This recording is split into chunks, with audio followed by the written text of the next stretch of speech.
Hey guys, how is it going.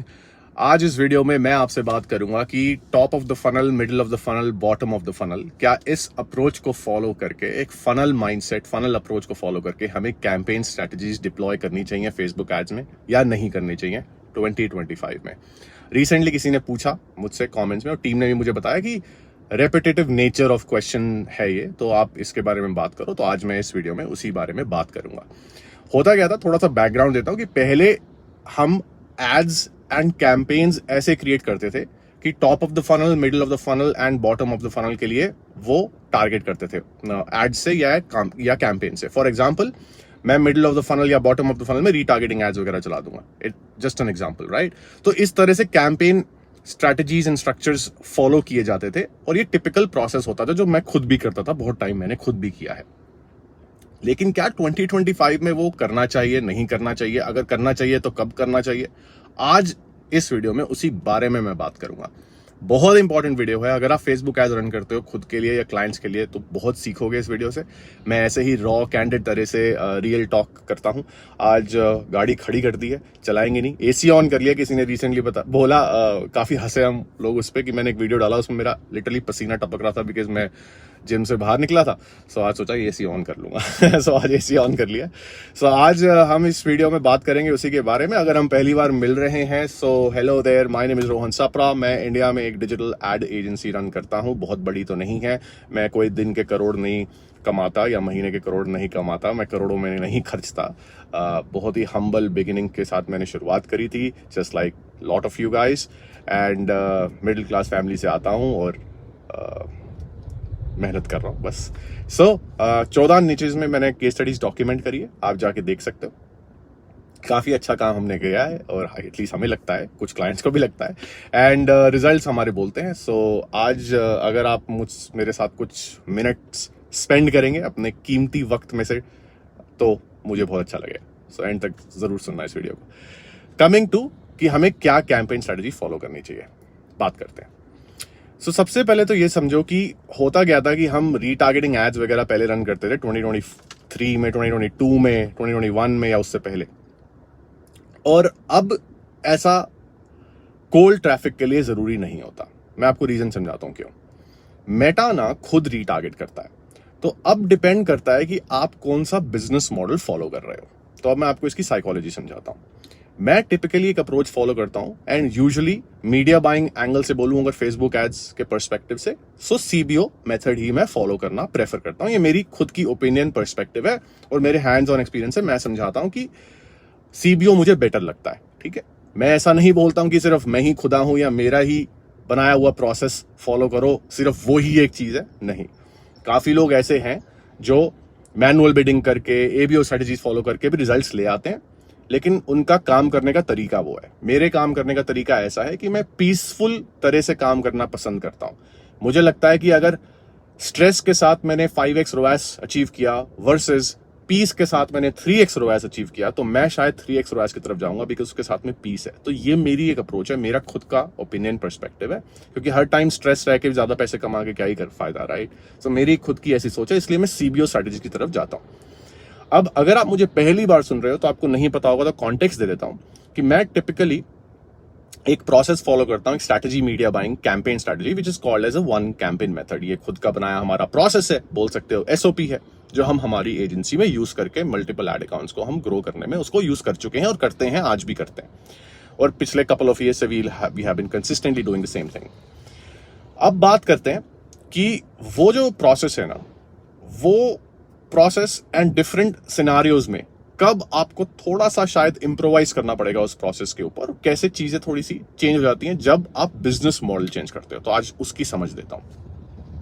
अब पहली चीज ये समझो कि going back to what I was saying कि कोल्ड ट्रैफिक पे रीटारगेटिंग एड्स लाना अब जरूरी नहीं होता।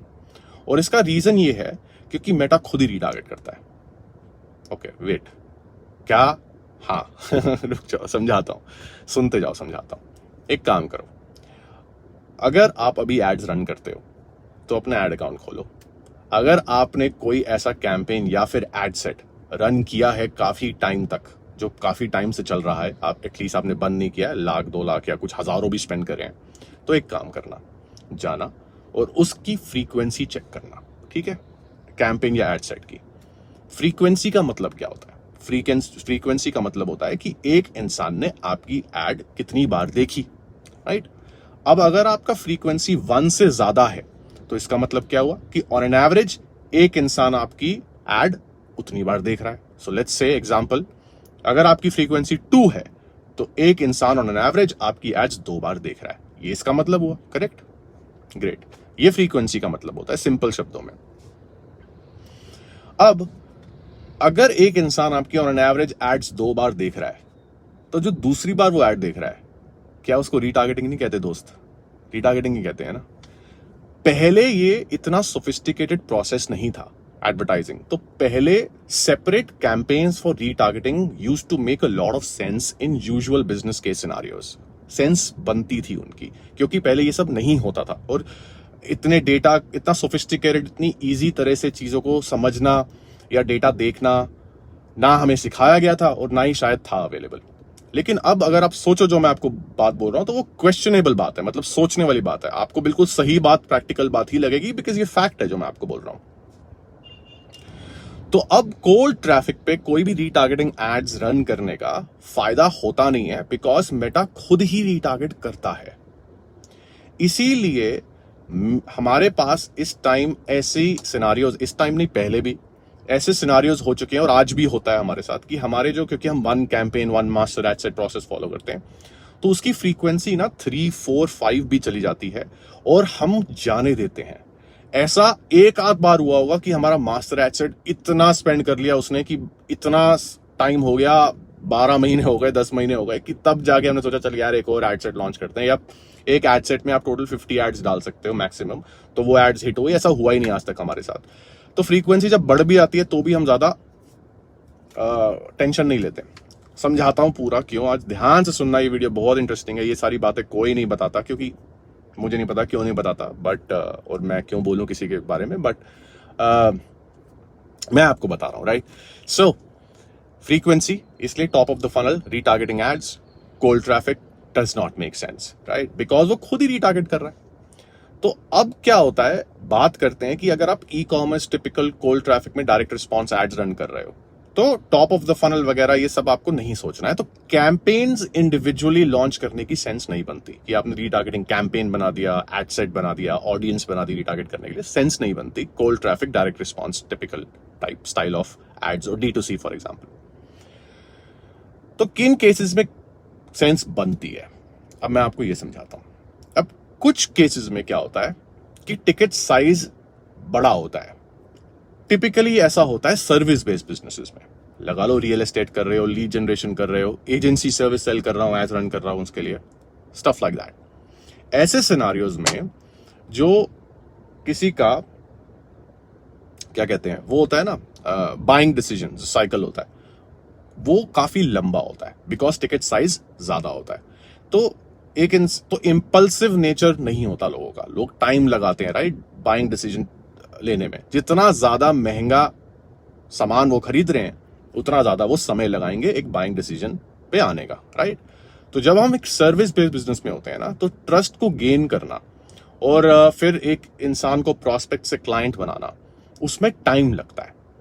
इन केस सिनारियोज में हम ये करते हैं या कर सकते हैं कि एक तो 1 कैंपेन प्रोसेस रहता ही है, जिसमें हमारा 1 कैंपेन 1 मास्टर एड सेट होता है और ये CBO कैंपेन होता है। इस कैंपेन के बारे में मैं आज इस वीडियो में बात नहीं करूंगा, अब जाके पिछले वीडियोस देख सकते हो, मैंने काफी वीडियोस बनाए हैं उस पर, आप समझ जाओगे मैं क्या बोल रहा हूं। तो 1 कैंपेन 1 मास्टर एड सेट ही हम फॉलो करते हैं और इसी कैंपेन में हम फिर क्रिएटिव टेस्ट लॉन्च करके जो भी विनर बनता है उसको मास्टर एड सेट में डालते रहते हैं।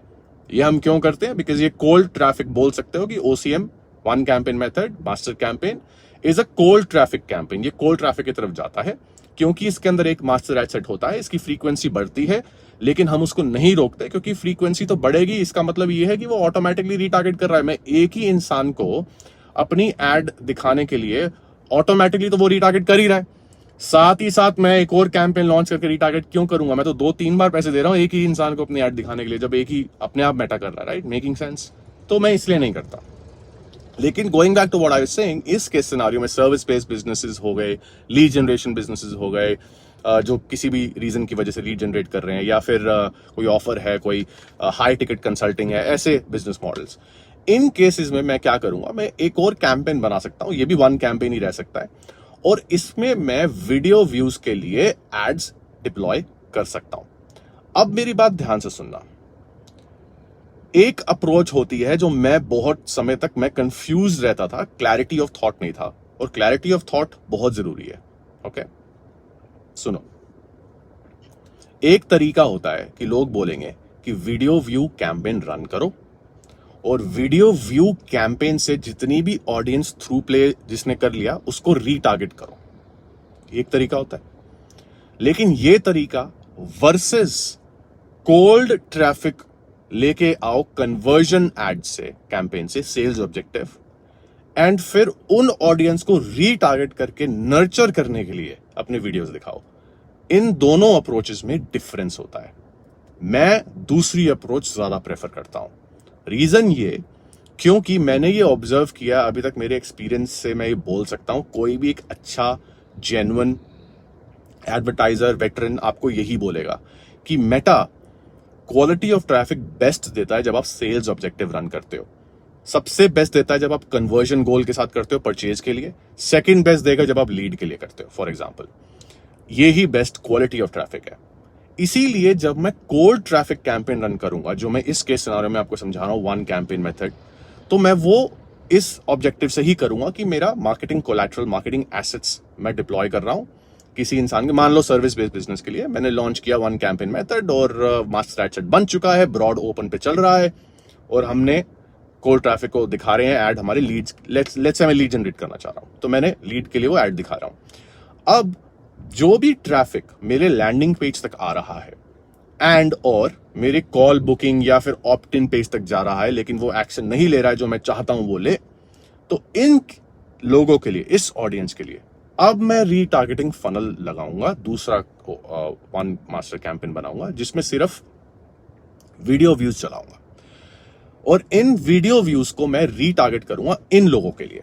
सो ये डिफरेंस है, इसमें गलती मत करना। ओके, वीडियो व्यूज वाली ऑडियंस बना के फिर उसको कुछ बेचूं, ये नहीं होता है। कोल्ड ट्रैफिक आप सेल्स ऑब्जेक्टिव से ही जनरेट करो, परचेज या लीड से। Why? Because it gives you the best quality of traffic, and that's the reason why.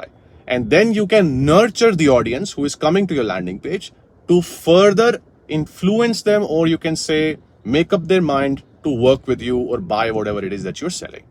And उसके लिए आप नर्चर करने के लिए, उनको फ्रेम करने के लिए, प्री फ्रेम करने के लिए आप ये वीडियो व्यू कैंपेन दूसरा रन कर सकते हो। इन केसेस में, ऐसे केसेस में ये रीटारगेटिंग अप्रोच काम करती है। सुनते रहो, और भी इंटरेस्टिंग टिप्स बताऊंगा, बहुत इंपॉर्टेंट वीडियो मैंने आपको बोला था। अब एक और चीज सुनो, कोल्ड ट्रैफिक जो आप रन कर रहे हो ना, जो आप ड्राइव कर रहे हो, अब ये, और फिर जब ये वीडियो व्यूज बना रहे हो इस कोल्ड ट्रैफिक के लिए, जो लैंडिंग पेज तक आ गया, आपकी एड से इसने एंगेज कर लिया, लेकिन वो एक्शन नहीं लिया जो आप चाहते हो वो ले, ये वाले जो ऑडियंस है, जो कोल्ड ट्रैफिक जिसको आप वीडियो व्यूज दिखा रहे हो, तो जो कैंपेन बनेगा वीडियो व्यू वाला, उस कैंपेन में एक एड सेट में एक ही वीडियो डालोगे आप, एक एड सेट में एक ही वीडियो। अब आप कितने भी वीडियोस डाल सकते हो, और जब भी डालोगे हर एक वीडियो के लिए एक एड सेट बनाओगे। क्लियर? सेटिंग बता देता हूं। एड सेट पे, एड सेट लेवल पे पहले ऑडियंस में जाओगे, एक पहले तो मीडिया लाइब्रेरी में अपने क्रिएटिव को अपलोड कर दोगे, फिर जाओगे ऑडियंस में, और ऑडियंस में जाके आप एक सेव्ड ऑडियंस बनाओगे कि जिसने भी इस क्रिएटिव को, इस पोस्ट को थ्रू लगा लो कि 3 सेकंड्स तक देख लिया फॉर एग्जांपल, उसको वो एक ऑडियंस क्रिएट कर लोगे आप, सेव्ड ऑडियंस। फिर जब आप ये एक एड सेट बनाओगे एक वीडियो के लिए, आप जाके इस ऑडियंस को एड सेट लेवल पे एक्सक्लूड कर दोगे, that exclude those who have seen 3 seconds, at least 3 seconds of this particular video creative. समझ गए? ये क्यों करना है? ये ऐसे करना है क्योंकि जब आप मल्टीपल एड सेट्स, मान लो आपने 10 एड सेट लॉन्च कर दिए वीडियो व्यू कैंपेन में, और हर एड सेट में एक वीडियो है, ठीक है, तो अब मानो कि पहला वीडियो है वीडियो 1, दूसरा वीडियो 2, नंबरिंग दे देते हैं ताकि आपको समझना आसान हो जाए आपके लिए। तो वीडियो 1, 2, 3 से लेके वीडियो 10 तक हो गया हमारे पास वीडियो व्यू वाले क्रिएटिव्स। अब आपने पीछे सेव्ड ऑडियंस बना दी वीडियो 1 की।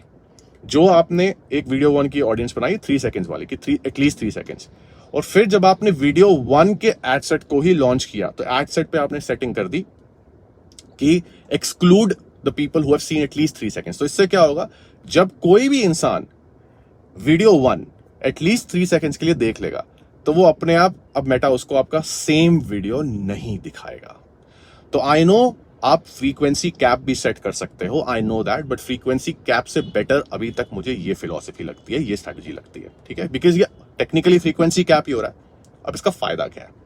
इसका फायदा ये है कि आप जब हर एक वीडियो, अब चलते हैं वीडियो 2 पे, तो वीडियो 2 जो दूसरे एड सेट में है, आप इसकी भी एक सेव्ड ऑडियंस बनाओगे कि वीडियो 2 की एनीबडी हु हैज वॉच्ड और seen at least 3 seconds of the video needs to, ये आपने ऑडियंस बना ली। और एड सेट 2 जब आप लॉन्च कर रहे हो वीडियो 2 के साथ, तो इसमें जब एक ऑडियंस पे आप एक्सक्लूड करोगे ऑडियंस को, तो यही ऑडियंस सिलेक्ट करोगे जो वीडियो 2 की ऑडियंस है, किसी और वीडियो की नहीं, वीडियो 2 की ही बस।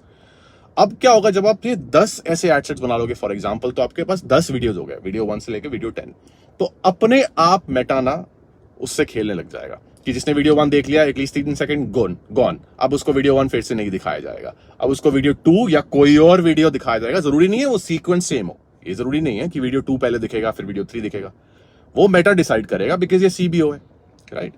और ये प्रोसेस काम करता है in the case of any service based business because high ticket price है। तब मैं ये middle of the funnel, bottom of the funnel approach mind में रख के ये मैं इस तरह से वीडियोस बना के ऑडियंस को नर्चर करने के लिए मैं कर सकता हूं। लेकिन कौन सी ऑडियंस को? सिर्फ उसी ऑडियंस को जो ऑलरेडी मेरा ऑफर देख चुकी है लेकिन खरीदा नहीं है मुझसे, लैंडिंग पेज पे आए हैं, मेरे ऑप्ट इन किया है एटसेट्रा, लेकिन वो एक्शन नहीं लिया जो वो लेना चाहते हैं। अगर बुक अ कॉल है तो कॉल पे अभी तक मेरे साथ आए नहीं है, तो कॉल पे आने से पहले ही मैं उनको ये नर्चर करके पूरे एक ट्रेनिंग, एक तरह से आप बोल सकते हो नर्चरिंग वीडियोस दिखा दूंगा। तो इस केस सिनारियो में आप ये कर सकते हो। और एक और कैवियाट है जो शेयर करना चाहता हूं, हर एड सेट जब आप ऐड करोगे तो आपको बजट बढ़ाना पड़ेगा। इसका मतलब ये नहीं है कि इस प्रोसेस को फॉलो करने के लिए वीडियो व्यू जो स्ट्रेटेजी समझाई है, इसको फॉलो करने के लिए कि आपने 100 रुपए का बजट डाल दिया और 10 एड सेट डाल दिया, ऐसा नहीं होगा। हर एड सेट के इक्विवेलेंट रफली अबाउट 80 to 85 रुपीज आपको बजट इंक्रीज करना होगा। सो फॉर एग्जांपल, अगर आपके पास 10 एड सेट्स डाले जिसमें एक एक वीडियो है और आप उसको लॉन्च करना चाहते हो स्ट्रैटेजी को, अगर आप सर्विस बेस्ड बिजनेस करते हो, तो इस केस सिनारियो में आपको लगभग 800, 850, 1000 के आसपास का डेली बजट डालना होगा, तब आपका ये काम करेगा। और जितने ज्यादा वीडियोस मतलब जितने ज्यादा एड सेट्स उतना ज्यादा आपका बजट। ये मैं आपको पूरी तरह से समझाना चाहता था, यही इसका तरीका है। और इस केस सिनारियो में मैं इस स्ट्रैटेजी को फॉलो करता हूं। तो बात करते हैं कि चलो ठीक है, ये तो रीटारगेटिंग हो गया, middle of the funnel, bottom of the funnel वाला प्रोसेस। लुक अलाइक वगैरह नहीं, ऑडियंस कुछ नहीं करते, लुक अलाइक नहीं करते, हम ओपन टारगेटिंग से ही स्केल करते हैं, ब्रॉड टारगेटिंग से नो इंटरेस्ट नथिंग, यही हमारा प्रोसेस है और यही मैं रेकमेंड भी करता हूं। और ऑनेस्टली मेरे एक्सपीरियंस से मैं यही बता सकता हूं आपको कि यही बेटर काम करता है। आपके लिए अगर कुछ और काम करता है then more power to you, करते रहो। अगर काम कर रहा है something, if it's working for you, never change that, कुछ चेंज मत करो। अगर आपके लिए कोई और स्ट्रैटेजी काम कर रही है बिल्कुल करो यार, जरूरी नहीं है कि मैं आपको बोल रहा हूँ मेरा ही काम करो, मैं खुदा हूं मेरी सुनो, ऐसा कुछ नहीं है। बल्कि मुझे बताओ आप क्या स्ट्रैटेजी फॉलो करते हो नीचे, और हम एक साइड में एक टीम में है, राइट, एक दूसरे के अगेंस्ट नहीं है, हम तो एक दूसरे की मदद ही कर सकते हैं। सो ये मेरी एक सोच है जो मैं आपसे आज शेयर करना चाहता था। अब बात करते हैं ई कॉमर्स की for 1-2 minutes and then we will wrap this video up. कि ई कॉमर्स में क्या होता है कि अब लोग सोचते हैं यार मेरे पास, मैं रीटारगेट नहीं करूंगा, अगर कोई स्पेशल ओकेजन आ गया, एक स्पेशल डिस्काउंट मैंने लॉन्च किया, इन केसेस में आप एग्जिस्टिंग कस्टमर लिस्ट को आप टारगेट कर सकते हो और ये लिमिटेड टाइम के लिए आप एड्स रन करोगे। फॉर एग्जांपल, आपने एक कैंपेन लॉन्च किया, ये टारगेट एग्जिस्टिंग कस्टमर्स को, आपने होली आ रही है तो होली सेल चलाई 5 दिन के लिए, 1 हफ्ते के लिए, और आपने उनको दिखा दी एग्जिस्टिंग कस्टमर बेस को। तो ऐसा तो ऑफकोर्स कर सकते हो, लेकिन ये ऑन एंड ऑफ होता है, ये चलता ही नहीं रहता है, राइट। टिपिकल कोल्ड ट्रैफिक को हम रीटारगेट नहीं करते हैं बिकॉज मैंने आपको ये फिलॉसफी समझा दी क्यों।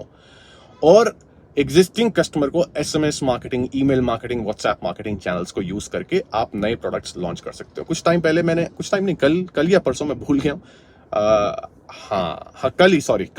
कल मैं एक Q&A कॉल पे था और उस कॉल पे मुझसे किसी ने ये चीज पूछी, SKUs में बहुत लोग कंफ्यूज होते हैं कि ई कॉमर्स में मेरे पास 50 SKUs है तो मैं कैसे इसको डिप्लॉय करूं स्ट्रैटेजी को। तो मैंने उनको एक चीज समझाई कि जब आप ई कॉमर्स बिजनेस रन करते हो या कोई भी बिजनेस रन करते हो, आपको 1000 विनिंग प्रोडक्ट्स नहीं चाहिए होते, आपको विनिंग प्रोडक्ट्स 2, 4, 5 ही चाहिए होते हैं। एग्जाम्पल देके समझाता हूं। आप जारा में जाओ अगर ब्रांड में, तो जारा ब्रांड में एक कलेक्शन आई, लगा लो विंटर कलेक्शन, तो उनकी वो पूरी कलेक्शन के सारे प्रोडक्ट्स थोड़ी टॉप सेलिंग प्रोडक्ट्स बनते हैं। कुछ टिपिकल 2 4 5 प्रोडक्ट्स होते हैं जो टॉप सेलिंग प्रोडक्ट्स बनते हैं। तो आपको विनिंग हीरो प्रोडक्ट सिर्फ 2 4 5 ही चाहिए होते हैं, ज्यादा नहीं चाहिए होते। तो जब आप मीडिया बाइंग अप्रोच से सोचो, या आप फेसबुक से एड्स रन करके कोल्ड ट्रैफिक को कन्वर्ट करने के बारे में सोच रहे हो, तो इन केस सिनारियोज में आप धीरे चलो। स्टार्टिंग में जरूरी नहीं है आपको 50 SKUs के लिए एड रन करनी है। आप एड रन करो, 1 1 2 2 4 4 करके प्रोडक्ट को टेस्ट करो, विनिंग प्रोडक्ट ढूंढो और फिर उसको एक्सपैंड करो, उसको स्केल करो। और बाकी जो SKUs हैं, रीटारगेटिंग माइंडसेट से बोलूं तो एग्जिस्टिंग कस्टमर बेस को एड्स से ही सिर्फ रीटारगेट करने का मत सोचो। SMS मार्केटिंग करो, WhatsApp channel, WhatsApp, email marketing, ये सारे चैनल्स को यूटिलाइज करके यहां से अपने नए SKUs, नए प्रोडक्ट को लॉन्च करो।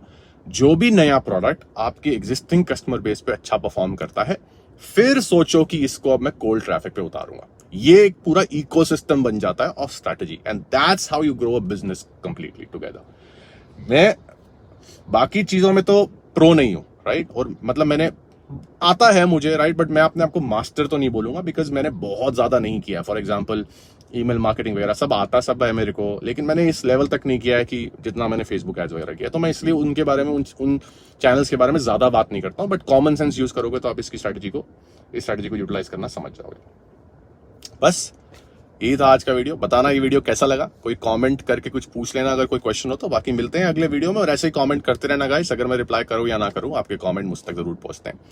And that's it, thank you so much for watching. बताना वीडियो कैसा लगा। बाकी मिलते हैं अगले वीडियो में। Until next time, may the god of रोआस बी विद यू।